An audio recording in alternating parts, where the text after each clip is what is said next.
Summer can be a bit of a slog. For us, it's often for some reason a rather busy time, and I'm sure we're not alone. Well, you can beat the summertime sadness and the August angst and enhance your everyday with our excellent sponsor, Via Hemp. This is a company that crafts award-winning premium THC and THC-free gummies. Each of these gummies is especially designed to cultivate a specific mood.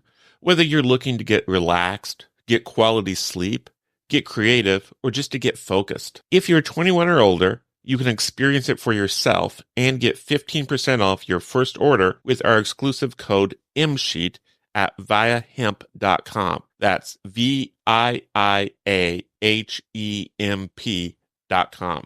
I personally enjoyed their grapefruit flow state gummies. This CBG and CBD powerhouse really helped me tap into my productivity. Like, we have had an extremely busy summer, and I feel flow state got me over the finish line a few times when I was editing multiple episodes a day, digging through documents, and knocking out a bunch of interviews. Via Hemp does not require a medical card, and it ships legally to all 50 states. It's also affordable, and even more so for Murder Sheet listeners who get a special deal. If you're 21 and older, head to viahemp.com and use code MSheet to receive 15% off. That's VIIAHEMP.com and use code MSheet at checkout. After you purchase, they ask you where you heard about them. Please support our show and tell them we sent you. Enhance your everyday with Via. Have you ever covered a carpet stain with a rug? Ignored a leaky faucet? Pretended your half-painted living room is supposed to look like that? Well, you're not alone. We've all got unfinished home projects. But there's an easier way. Thumbtack is the app that makes it easier to care for your home. Pull out your phone and in just a few taps, search, chat, and book highly rated pros right in your neighborhood. Download Thumbtack and start caring for your home the easier way.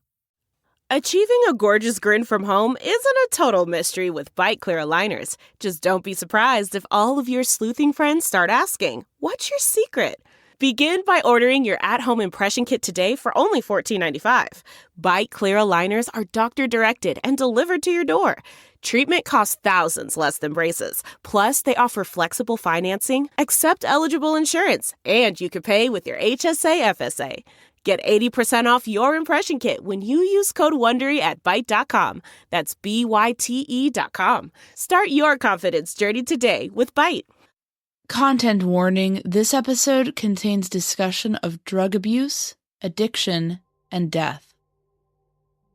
Just as a reminder, the Fentanyl Files is our mini-series covering the fentanyl crisis in the United States, specifically the spate of fentanyl-related deaths. And today, as part of that new occasional series, we're going to focus specifically on the legal side of things.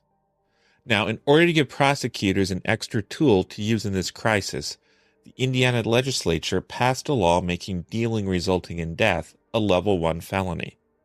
To be blunt, that means that if you sell someone fentanyl or another drug, and that substance causes that person's death, then you can face up to a 40-year prison term. But what does this mean in practice? How are prosecutors using this law? What sort of cases are they seeing? To find out, we went to Muncie to speak with Zach Craig. Zach is the Chief Deputy Prosecutor of Delaware County and has obtained many convictions under this statute. My name is Anya Kane. I'm a journalist. And I'm Kevin Greenlee. I'm an attorney. And this is The Murder Sheet. We're a true crime podcast focused on original reporting, interviews, and deep dives into murder cases. We're The Murder Sheet. And this is The Fentanyl Files, Dealing Resulting in Death, a conversation with Chief Deputy Prosecutor Zach Craig.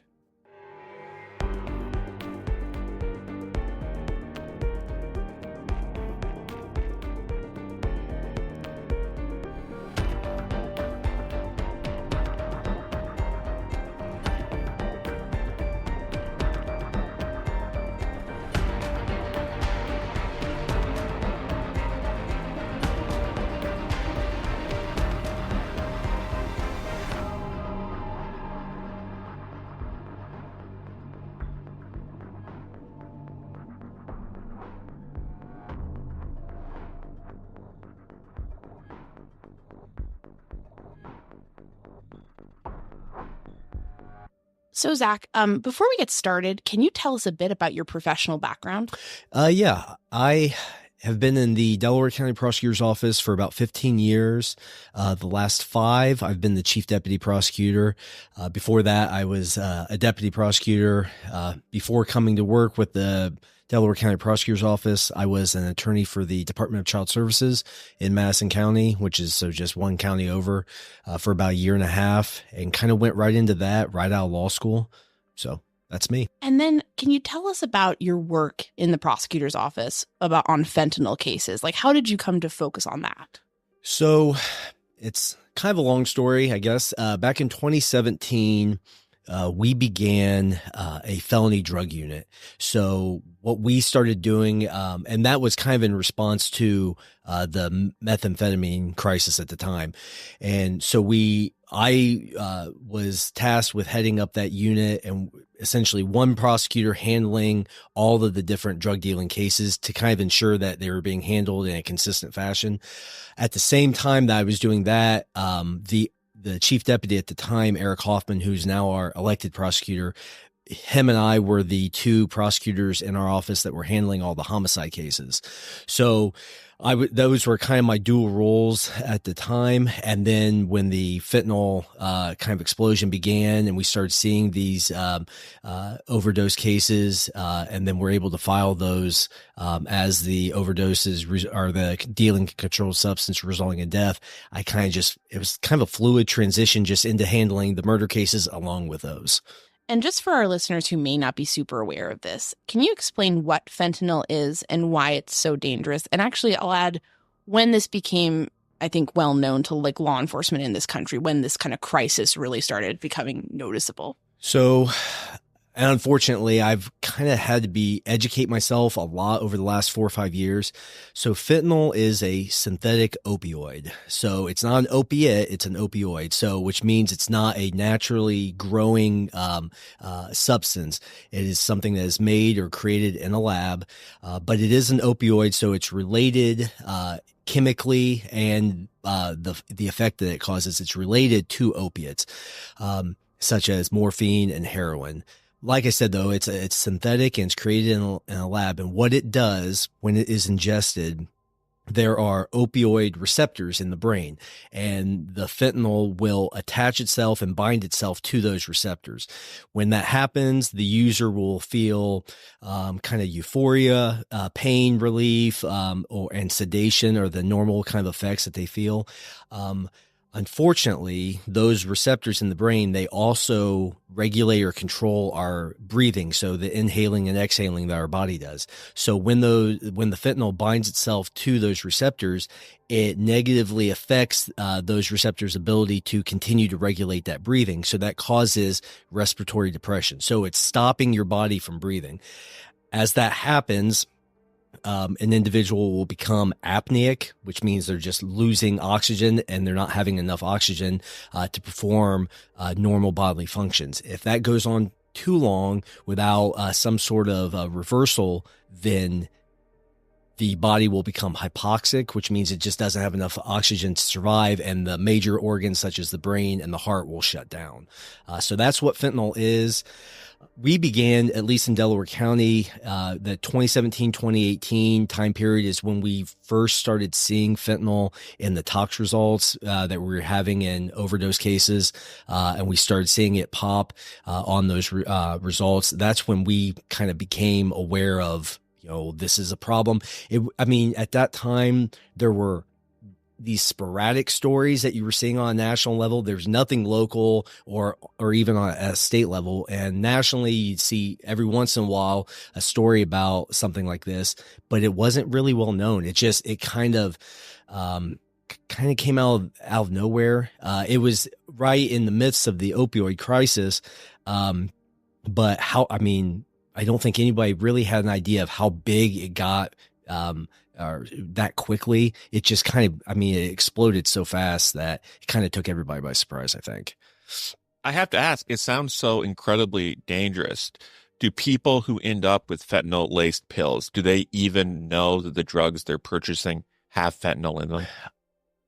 That's a good question. I think it's some do, some don't. There are the majority of the dealers that we have been prosecuting, and the reason I know this is it's either by statements that they make after they've been arrested or through evidence such as text messages and things of that nature. The majority of the dealers that we are prosecuting, they appear to be specifically seeking out fentanyl. They go to areas that we know are kind of the main sources for fentanyl that's sold here in Delaware County. And they seek it out there, then they bring it back here, and then they dispense it. And what we also know is when they're dispensing it, they will refer to it as being, really strong. And then they will actually take the step of actually maybe even checking on individuals that they've sold it to. But there's none of that specifically telling them, hey, this is fentanyl. This is what you're getting. Now, the users who are buying and unfortunately overdosing and dying from it, I'd say there are some that I think have a good idea that that's what they're getting. But there are definitely some who, from everything that we see, don't have any idea that that's what they're getting. You mentioned the pills. That's by and large the most dangerous thing out there that we're seeing right now. And it's kind of replacing the normal powder that we used to see. And we are seeing more and more younger 17, 18, 19-year-old kids, for lack of a better word, who are trying to buy pills, and they are trying to buy Xanax, they're trying to buy oxycodone, things of that nature. And these pills have been created and manufactured in a way that they look like those things. And so there doesn't appear to be anything that indicates that they knew that what they were getting was actually fentanyl disguised as something else. And then they end up getting a lethal dose of fentanyl that ends up killing them. There's a lot of illegal drugs out there. Is fentanyl somehow uniquely dangerous? It is. I talked about the chemical makeup a moment ago. It more so than any other opiate or opioid, with the exception of maybe like carfentanil, which is, another synthetic opioid. But fentanyl binds itself, for whatever reason, chemically, it binds itself to the receptors in the brain tighter than other opiates or opiates in general. And it's harder for the reversal agents such as Narcan to pull it off of those receptors. And something that I think a lot of users out in the street don't realize as well, even if I've taken fentanyl and I've overdosed and luckily I've had somebody that's administered the Narcan quick enough that kind of reverses that initial overdose. It can pull me out of that overdose, and without taking any more of the drug, I can overdose again a short while later. So we've actually seen instances in which EMS has had to respond to a scene. They've administered Narcan. The individual is revived. They appear to be fine. They'll take them to the emergency room for kind of a follow-up, and they'll overdose in the emergency room and have to have more Narcan administered to them in order to pull them back out of that overdose. Just looking at the context, I mean, obviously the United States is no stranger to other drug epidemics. We've seen crack cocaine, heroin and meth can be scourges in some community. And of course, you mentioned the opioid crisis. And I'm just wondering, in terms of what you do, prosecuting some of these drug deaths, are there other drug overdose prosecutions that have sort of paved the way for those prosecutions? Or is this in some way sort of become a unique process? This, unfortunately, there has not been anything that's paved the way. There, on the federal level, before this law went into effect in Indiana, it was possible to prosecute individuals for dealing drugs resulting in death. However, at a state level, before this law went into effect, there was nothing that paved the way before it. In fact, before this law went into effect, before that, all we were left with was trying to prosecute somebody for a murder. I filed a murder case back in 2017, and I believe it was maybe the second or third time that had ever been done in Indiana. In that particular case, we felt we had the evidence to file against an individual for dealing something that she was aware was fentanyl at that time. knowing it was that, and the victim did not know that it was fentanyl, caused the overdose and then the death of the individual. So we filed a murder charge against that defendant. Unfortunately, that charge was thrown out by the court at the trial level. But that was, that was what we had back at that time. So when this law went into effect in 2018, it was kind of, it was, and you don't see that too often in the criminal prosecution world. The crimes that are on the books have been on the books for years and years and years. So when we had this, it was just like is a brand new thing, and people didn't know. I say people, law enforcement officers and prosecutors, they didn't know what this looked like as far as in a courtroom and how to prove it. So we're kind of just, making it up as we go, sort of.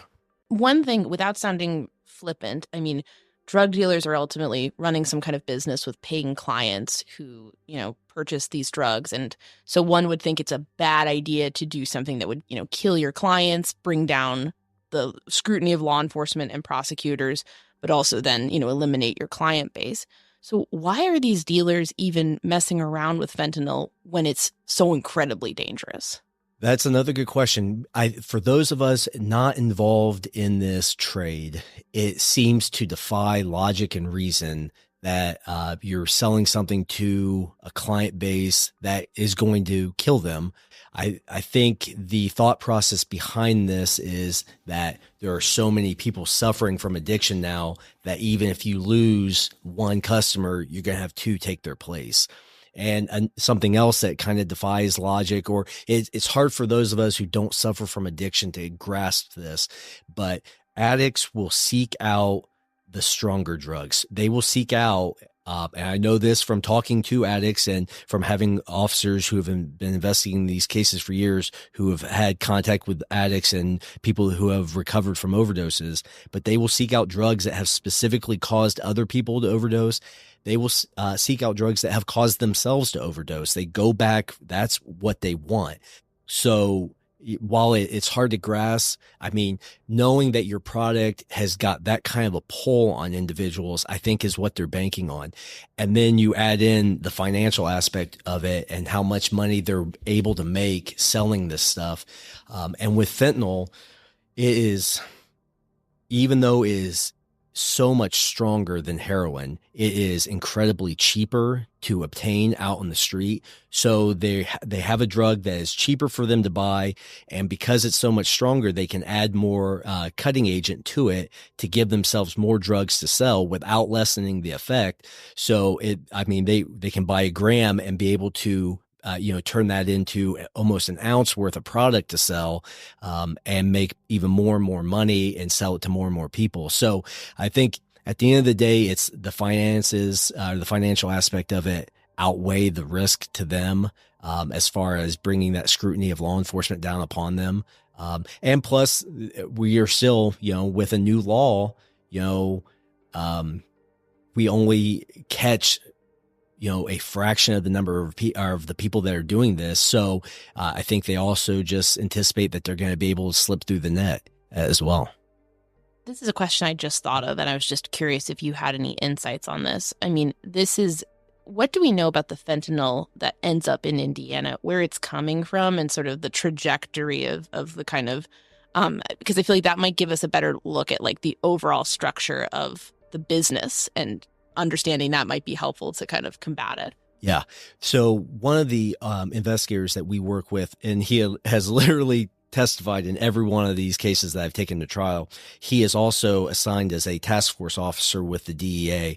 And in speaking with him, by and large, what we know about fentanyl, especially with these counterfeit pills that we're seeing so often now, they are being shipped in through primarily the southern border from Mexico, and before they get to Mexico, they are being manufactured in China and then are distributed in some fashion in Mexico to different drug cartels. And then the major drug cartels down in Mexico are getting them through the border, and then it's basically just kind of spider's web from that point out, like just to different main hubs across the country, primarily. And if you look at a map with major highways delineated on it, these main hubs, you'll see one or two major highways or thoroughfares running through these cities, and inevitably that's going to be a hot spot for where this stuff is located.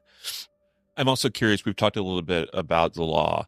What elements do you need to prove in order to charge someone who's dealt fentanyl with murder? So it essentially breaks down into, it's a two-part kind of law or case. First thing we have to show is that they delivered a drug to our victim. At times that can be incredibly easy. At times that can be incredibly difficult. Once we have established that they have knowingly delivered a drug to a victim, then we have to show, the second part of this case is that we have to show that that drug was responsible, the use of that drug was responsible for the subsequent overdose and death. Now, in Indiana, we have the proximate cause standard. So what that essentially means is, while I have to show that that drug played a role, a substantial or a significant role in that death, I do not have to show that that drug was the only thing that was that played a role in that overdose. In fact, the law that was passed by the General Assembly that put this on the books, it specifically lays out that it is not a defense to this charge that the victim died as a result of using the drug that they got from the defendant in addition or in combination with some other drug. And I think that makes that makes it significantly easier to prove these cases, but it also lines up. I think it's common sense. And we talk to juries about this. When we talk about addicts, we know they are not like for quote unquote, the normal person. When a normal person uses a drug, for instance, that they're prescribed by a doctor. If I'm prescribed, I take a statin for cholesterol, but there are certain drugs, certain things I'm not supposed to take with that. I'm conscientious about that, so I follow those directions. Drug addicts do not do that. They will take what they can get when they can get it. Even if it's not their drug of choice, but so a lot of individuals, their drug of choice is heroin or fentanyl, they will take methamphetamine. Even though those do completely different things inside the body, if that's all they have access to, that's what they'll take. And so knowing that that's what reality is out in the street, the General Assembly passed this part of the law saying that, if the drug I sell you, if it is working with that other drug that you either already have in your system or go out and acquire and then use with this drug, then I'm still on the hook for that death that results because the drug I sold you played a role in it. So essentially there's that two parts to this law.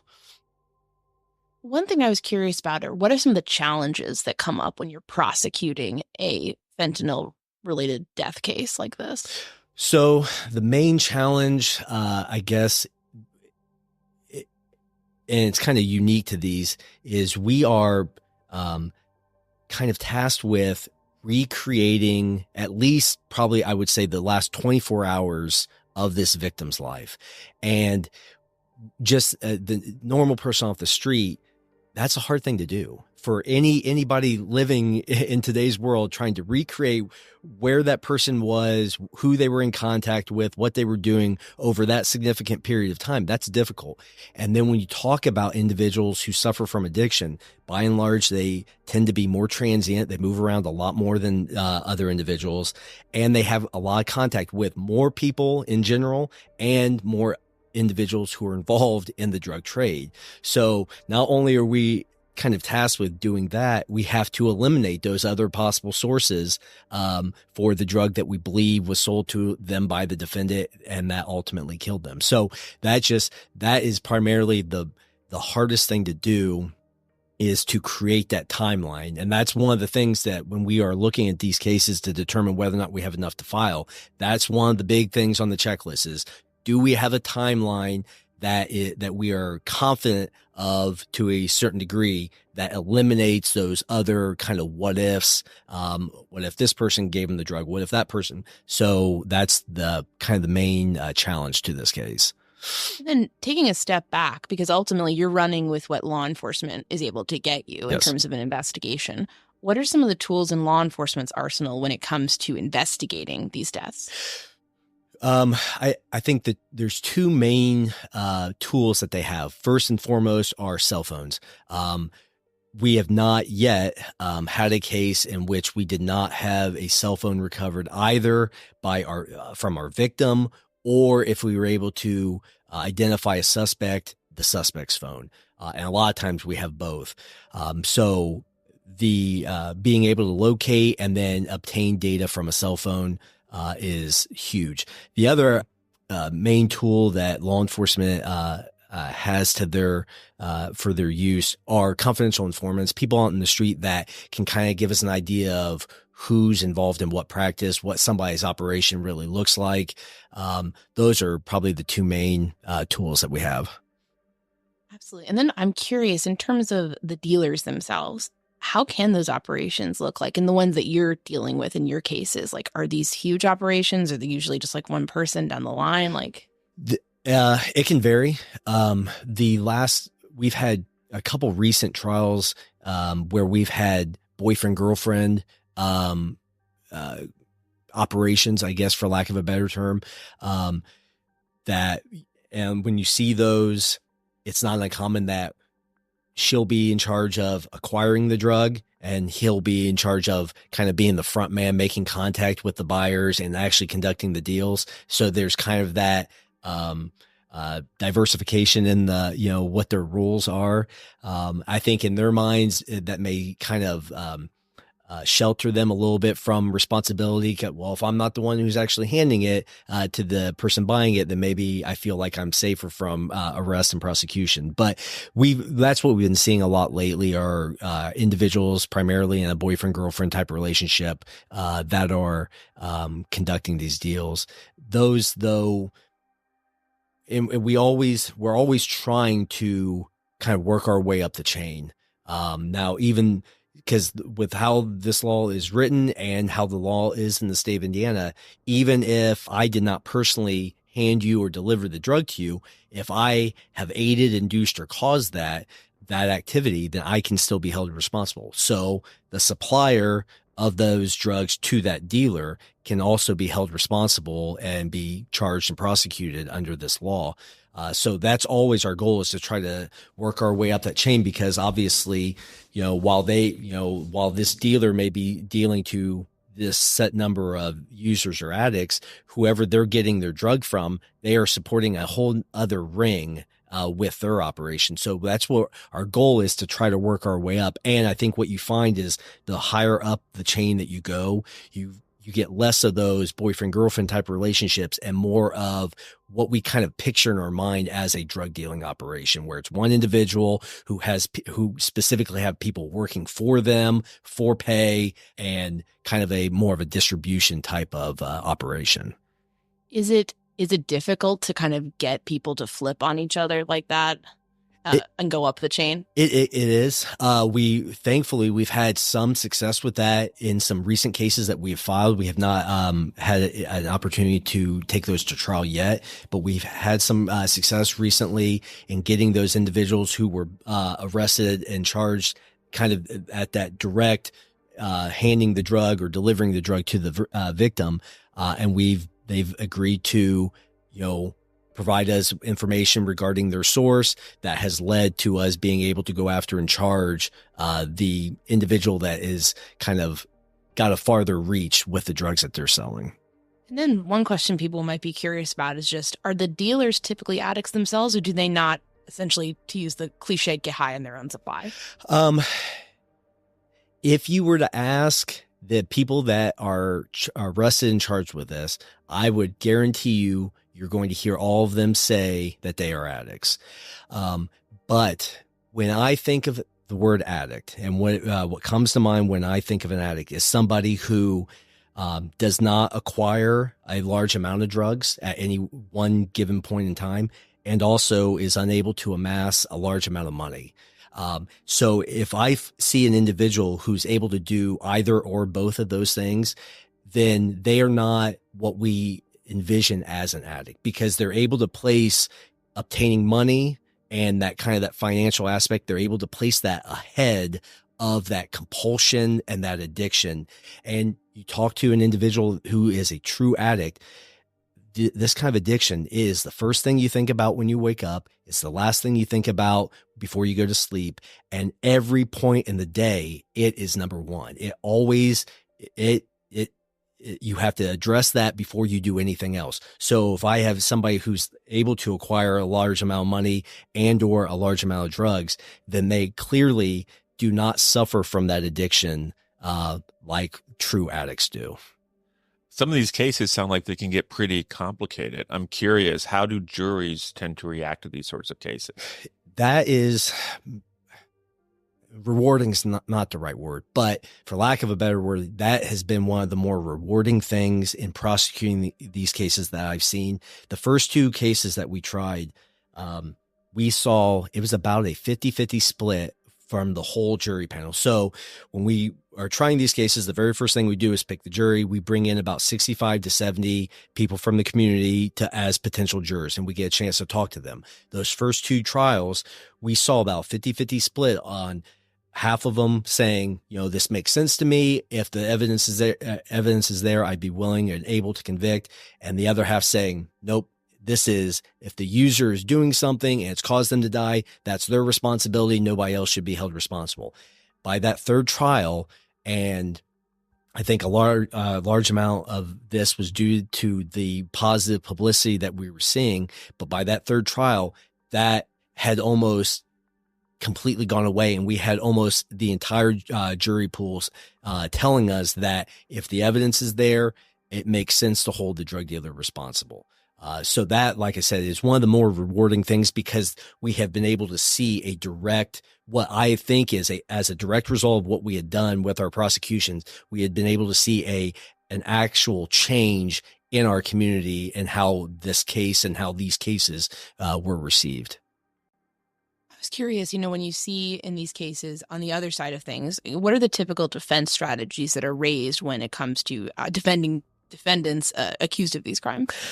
Primarily, it's the Saudi defense. If you're familiar with that, it's some other dude did it. And I was talking to my wife, and she thought I made that up, but that was actually something that I learned in law school, in criminal law in law school. But that primarily is the defense strategy that we see, is that it was another individual that was responsible for dealing the drug that resulted in the death. We haven't always seen them specifically say, my client didn't sell anything. They may concede that and say, well, while my client may have sold them something, it wasn't what actually caused the death. But primarily, that's what we're seeing. I wonder, can we zoom in and talk about some of the specific cases you've worked on? Yeah. So the very first one that we filed, this law went into effect in Indiana July 1st of 2018. July 28th of that year, Ashley Rudisill, who was 8 months and 1 week pregnant, overdosed and died as a result of drugs that she had received from multiple individuals, one of those individuals being a female named Jessica Campbell. What she bought from Ms. Campbell was Ashley believed from the text messages that we had, it appears that Ashley believed or thought it was heroin. It turns out that it was fentanyl that had been obtained over in the Dayton Trotwood area in Ohio. Ashley came back to Muncie with a friend of hers. They used at his residence. He woke up the next morning and found Ashley face down in his living room, suffering from an overdose. EMS and police responded to the scene, attempted to resuscitate Ashley. She was taken to our local hospital, where even though she had been down for a while, the doctors at the hospital continued to vigorously attempt to resuscitate Ashley, and then performed an emergency C-section, and then attempted to resuscitate the baby. Unfortunately, both Ashley and her unborn child succumbed to that overdose on that date. So that was, and I don't know if you guys ever post anything. I know you guys have a website, but that's Ashley right there. That was taken, I think, about a week before she died. Zach shared several pictures with us. We will put them all on our Facebook page. The image of Ashley shows a very young, very pregnant woman proudly showing off her baby bump. That was, like I said, that was the first case that we had after this law went into effect. And it's one of those, it was difficult on a couple of different levels. One, it was difficult because Ashley had contact with multiple dealers in that day and a half before she died. So we had the issue of trying to eliminate whose drugs were actually not responsible and whose drugs actually played a role in her overdose. So that was difficult. But then just on the emotional level, seeing somebody who is that far along in her pregnancy, watching body cam video where they are, trying to resuscitate her, and then having to, observe and look at autopsy photos for Ashley and for her baby. That's just something you don't forget. And it's one of those things, I think, like I said, the people that end up investigating these and becoming involved in these cases, to a large extent, it's the same, almost the same witnesses, not every single time, but there's some of the witnesses that we've had in these cases, they've been witnesses in every single one of these. And I think that case in particular stays in all of our minds, with every single one of these that we have prosecuted. And it's, while it was unique in her case that she was pregnant, being young, and having a long life potentially in front of her and having that cut down, that is in no way unique. We have seen that in virtually every other case that we've had as well. So yeah, but I think that one is what, at least for me, it's one that really, it's always there, because if you're exposed to that, it's just, there's no, you try to distance yourself to some respect whenever you do this job, especially if you're doing homicides and any kind of case in which there's a death. You try to detach yourself from it, but it's just impossible when you're dealing with facts like this. But on the flip side of that coin, though, at least when I prosecute these cases, and I've talked to juries after the fact, and I've talked to victims' families who have sat in on these trials, I think they appreciate when we prosecute these cases that kind of emotion that should be involved is there when we try these cases. Because to be honest, as hard as it is, thinking back on that case and the facts behind it, I wouldn't want to be able to experience something like that and not have some kind of an emotional reaction to it, because that's what makes it real. That's what makes it real for juries. That's what makes it real for the families that have to go through this. And so, but like I said, that's one of those cases that it sticks in my mind. Every single one that we have come across our desk that we prosecute. That's what's so scary about fentanyl for me, is that, like, other drugs might have a horrific impact on your life and certainly may kill you, but like, if taken in a different way, you still have the opportunity to maybe get sober and get off them. Whereas like something that's as sort of like lightning quick as this, it's just like any opportunity like that is lost. And that's absolutely correct. I grew up in the 80s, and what I remember, obviously the DARE program was really big in Indiana when I was in elementary school and middle school. But what I remember about drugs and about and when I would speak to my parents when I was growing up about drugs, there was not that threat that a one-time use of a drug was going to kill you. And for better or worse, that allowed for kids or for people in that generation and generations before to experiment with drugs. For better or worse, that was you could do that and not lose your life. Now there was that threat of, and I remember parents talking to us as kids, that downrange potential of becoming an addict, that was there. And, I'm sure parents were concerned about that, but primarily the big concern at that time was if you were using and you got behind the wheel of a car and you either killed yourself or killed somebody out on the road. That is just not how it is anymore. And especially with these counterfeit pills, it is absolutely a situation where a one-time use could very likely kill you. And I mean, a flip of a coin. And it's frightening. It absolutely is a frightening reality that we have been thrust into when it comes to drugs and with the fentanyl, but that's where we are. What other cases that you've tried stand out to you as far as memories and looking into this? Another one that really jumps out, a victim by the name of Mandy Hart. That's Mandy right there. Mandy's picture shows her sitting down and smiling up at whoever took the photo of her. Mandy was a young mother herself. I think her daughter was 3 or 4 at the time of Mandy's death. Mandy was suffering from addiction. However, at the time of her death, she, by all accounts, by family and friends, she was doing the right thing. She was undergoing rehab treatment, an inpatient rehab treatment facility down in Indianapolis. She would come home on the weekends to see her daughter, spend time with her daughter. And as happens with addicts, she would suffer relapses from time to time. The week before her death, she came back and had contact with 2 dealers who were a boyfriend-girlfriend operation. And the week before her death, they sold her fentanyl that they had went to Ohio, the Dayton-Trotwood area, to obtain. And once again, it was a dealer who had specifically went there to obtain fentanyl.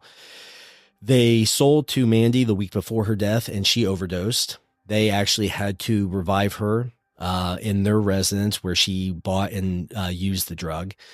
She recovered from that overdose, went back to rehab that week.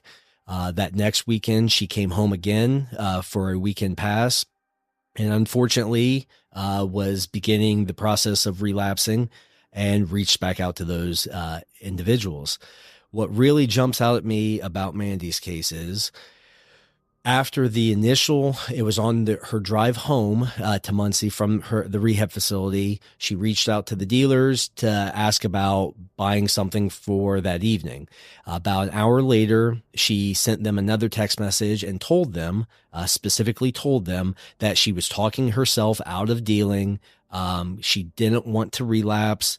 And as hard as it was for her at that time, she had actually managed to get to the point where she was able to talk herself out of it.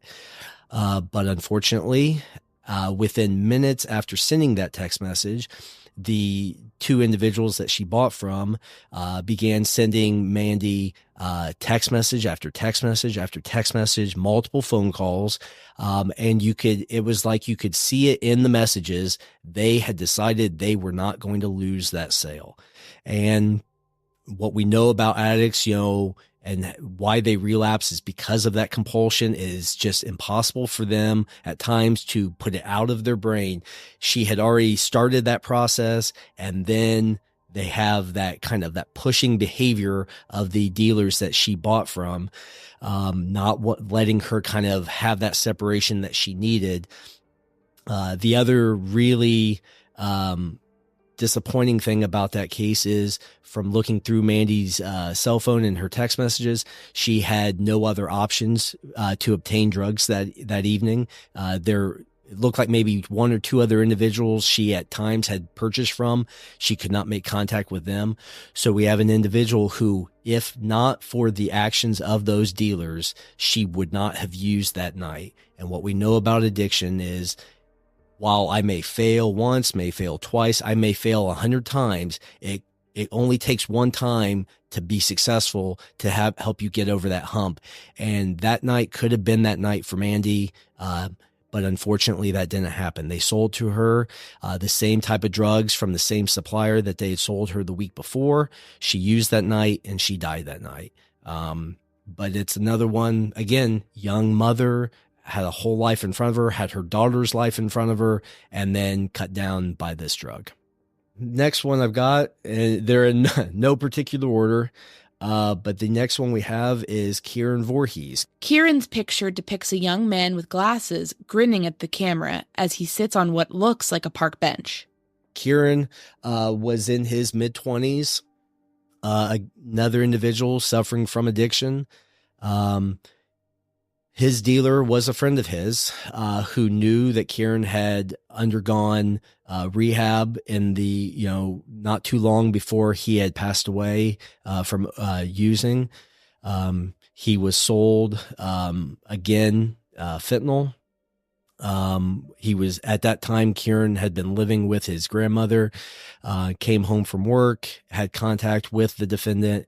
The defendant sold him the drugs, and about 30 minutes later, his grandmother finds Kieran, and he is in his room and had suffered an overdose. Something that stands out to me in Kieran's case is he did not die right away from the overdose.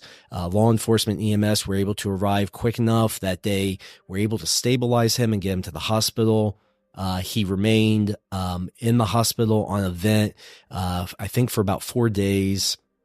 And in that interim, several major organs were able to be harvested from Kieran and donated to other individuals. So even though he had this horrible disease that played a role in his death, he still was able to provide a second chance at life for other individuals who were in need. And that kind of jumps out because, again, with juries, sometimes another thing that makes these cases difficult is that tendency to sometimes think of addicts as bad people. They're doing things absolutely that they should not be doing, that is bad for our community as a whole. However, I mean, it is a disease that they're suffering from. And even somebody who is in a position where they're succumbing to that addiction, they still can be a good person, and they still don't deserve the kind of fate that these victims have suffered as a result of taking this poison that's been provided to them.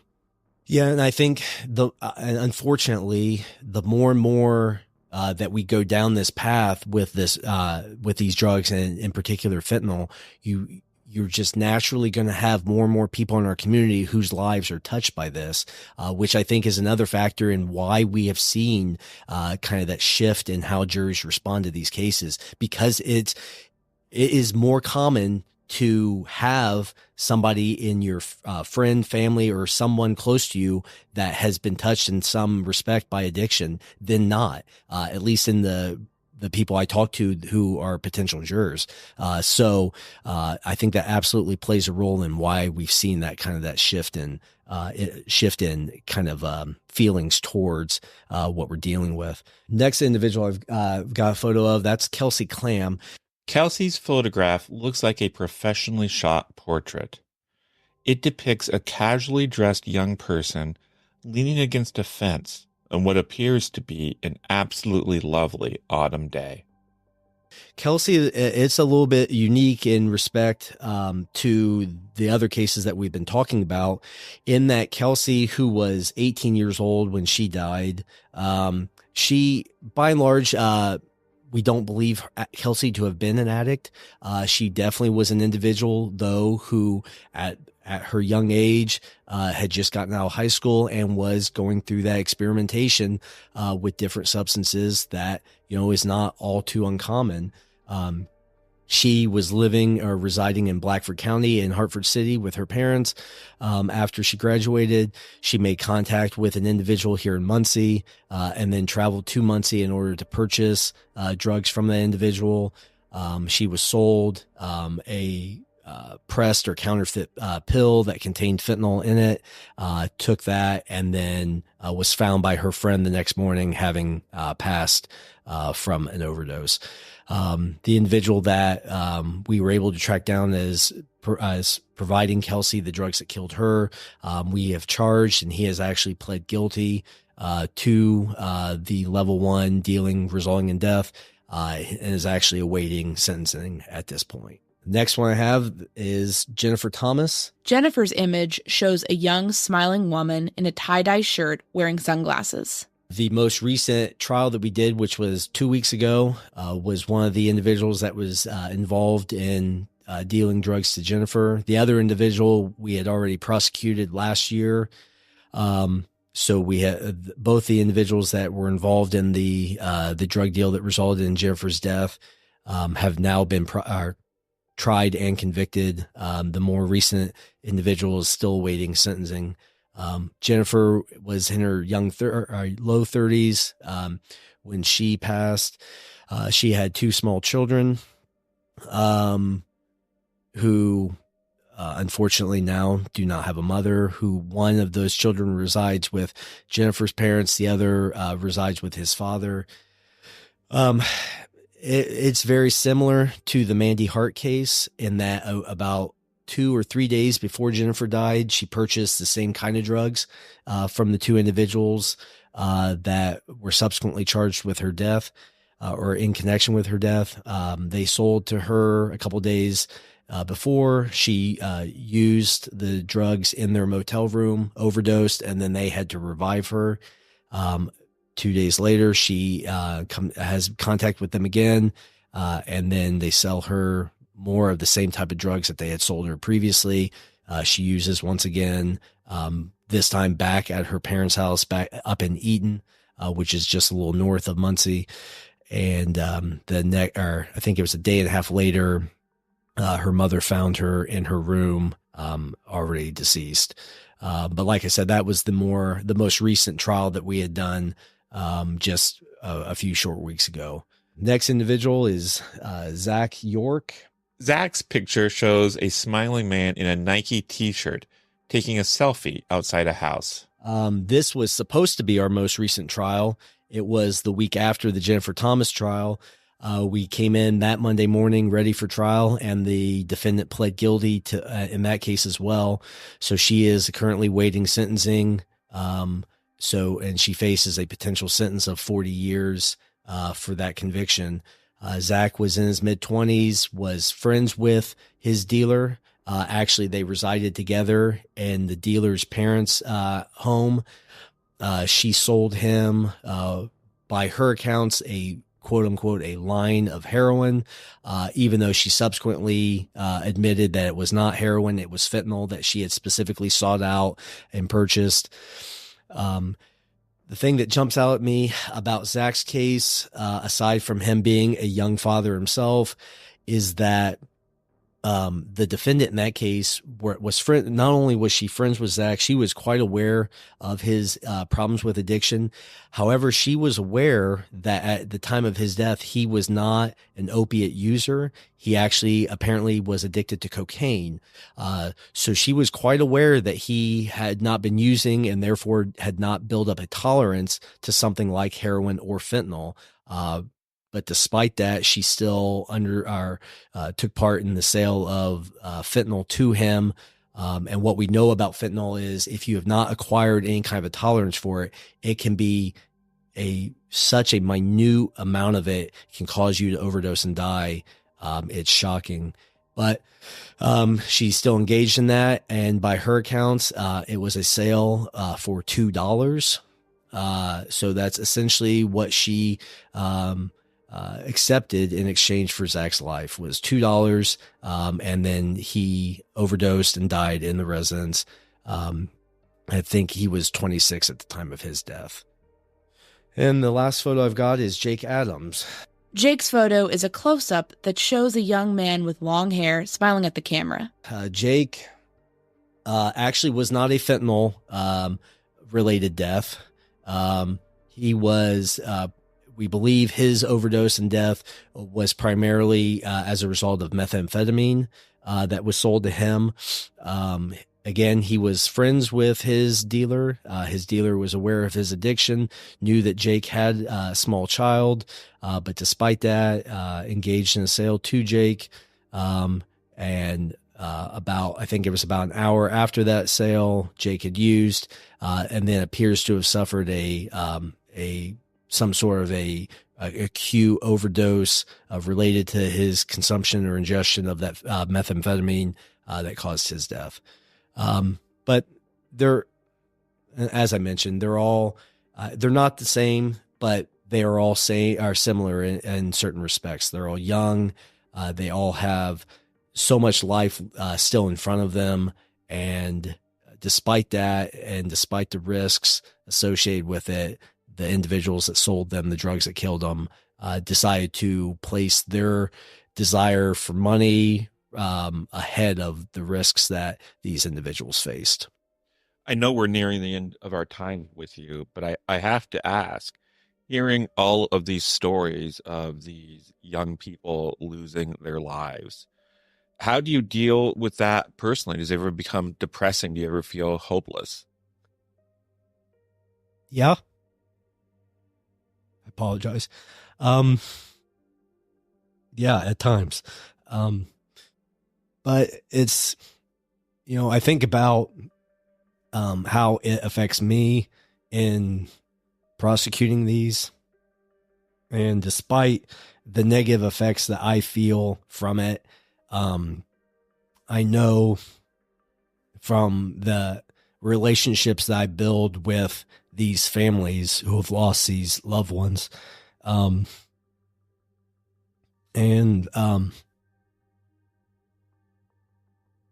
Excuse me, I apologize.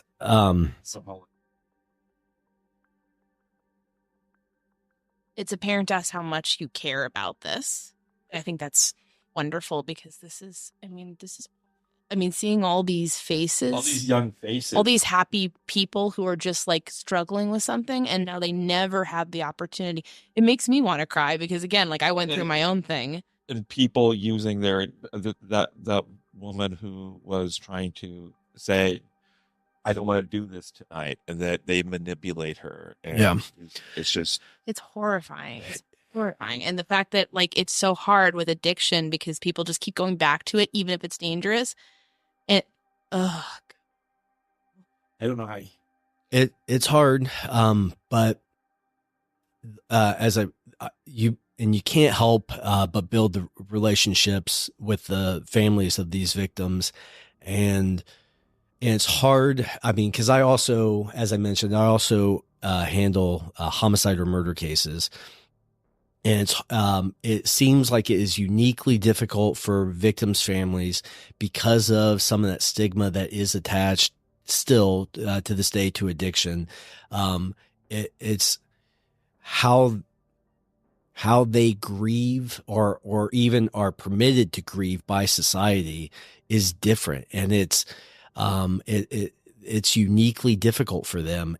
But to see, and what I do, it doesn't change at the end of the day that they still have lost this person. But what I think it does do is allow them to feel like their loved one had their day in court and that justice was obtained, however small, for their loved one. And I don't know that it lessens any of the hurt or pain that they feel, but I know that they get something out of the fact that the person who is also responsible for that death is being held responsible. There is something that they gain from this process that regardless, I mean, it's obviously, it affects you, it affects me. But like I mentioned earlier, I would rather it affect me, than not, because feeling that effect, I think, allows me to do my job better. And you bring that empathy to it. I mean, like, also, it takes people out of the equation who might sell to somebody else and get somebody else killed, frankly. I mean, and preventing other families from experiencing that loss. I think you're right, because while I'm hopeful that what we do does serve as some sort of a deterrent out there for the next dealer, you can't ever know that. What I do know is that the defendants or the dealers who sold to these victims, they are individuals that absolutely were willing to place that financial gain over the risk to somebody else. And I know for each one of those defendants, I know exactly how long it's going to be before they have the opportunity or the chance to do that to somebody else. And so I know that at least in those specific instances, it is deterring them. We were just wondering, in terms of high-level, systemic, legal, and societal changes that could occur over time that could help this kind of ongoing, slow-rolling disaster that's affecting so many people. What could you envision happening that could help deal with this issue? Like more funding for addiction services, more education, changes in ways that state prosecutor's office's statewide help, or deal with these cases, legislative changes that can be added to that 2018 law? There's a lot. I think by and large, the first thing has to be education, because as I mentioned, we are seeing young 17, 18, 19-year-old kids using and dying from these drugs. So first and foremost, there has to be education for those children to know the actual reality. It cannot be sugarcoated for them. I have actually engaged my children's school with and am slowly in the works of getting some sort of a program put together for kids in that school district so that they see what an overdose looks like. Because that may be what it takes to prevent somebody from trying that experimentation with these drugs. So first and foremost, education. It's always going to be the silver bullet for any societal problem. Second thing is there has to be more dedication of money and resources to drug treatment. I could prosecute every single dealer that we come across, but if that demand is still there, there's going to be somebody that's going to step in and fill that demand. So it's two sides to the same coin. You have to have aggressive prosecution of the dealers, and you have to have aggressive treatment plans and potential rehabilitation for the users. By way of state level, and speaking with some of these victims' families, I personally think that the potential sentence needs to be higher, as high as it is, which is 20 to 40 years. We are dealing with homicides. In my eyes, we are dealing with murders. So it should be on par with what a sentence is for somebody who knowingly takes part in an act that results in a murder of an individual. I think it needs to be on par with that. Aside from that, on a federal level, we have to get serious about how we try to prevent this stuff from coming into the country. What we know about it coming in from outside of the country, that it needs to be kind of a flashpoint as far as what we focus on when we talk about our foreign policy with other countries, because it is killing so many of our citizens here. It's staggering. Absolutely. And then what's your message for possible drug users who are out there right now and maybe realize they need help about how to get that help before they become really at risk for a fentanyl-related death? I think back to Mandy's case and what I mentioned, that even if you have failed time and time again, it only takes that one last time to get over that. To get over the hurdle with that addiction to where you can be successful, to where you can put that addiction in your rearview mirror. So don't lose hope. There are people out there who do try to help, who do want to help people that are suffering from this addiction problem. There are people that do want to help. There are resources. They can be hard to find and access at times, but there definitely are people in the community that want to help. And then I just want to say, thank you so much. Absolutely. For this. Your dedication and passion for these cases and for these victims really shines through. So we just want to thank you for that. Absolutely. I appreciate you guys coming and talking to me about it. Yeah, absolutely. No, it was delightful to meet you, and just hearing the emotion and the passion in your voice when you're talking about this is just incredible. We'd like to thank Zach for taking the time to speak with us. We really appreciate the passion and care with which he tackles this work. Thanks so much for listening to The Murder Sheet. If you have a tip concerning one of the cases we cover, please email us at murdersheet@gmail.com. If you have actionable information about an unsolved crime, please report it to the appropriate authorities. If you're interested in joining our Patreon, that's available at www.patreon.com/murdersheet. If you want to tip us a bit of money for records requests, you can do so at www.buymeacoffee.com/murdersheet. We very much appreciate any support.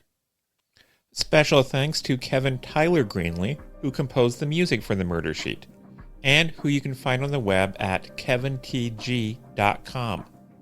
If you're looking to talk with other listeners about a case we've covered, you can join the Murder Sheet discussion group on Facebook.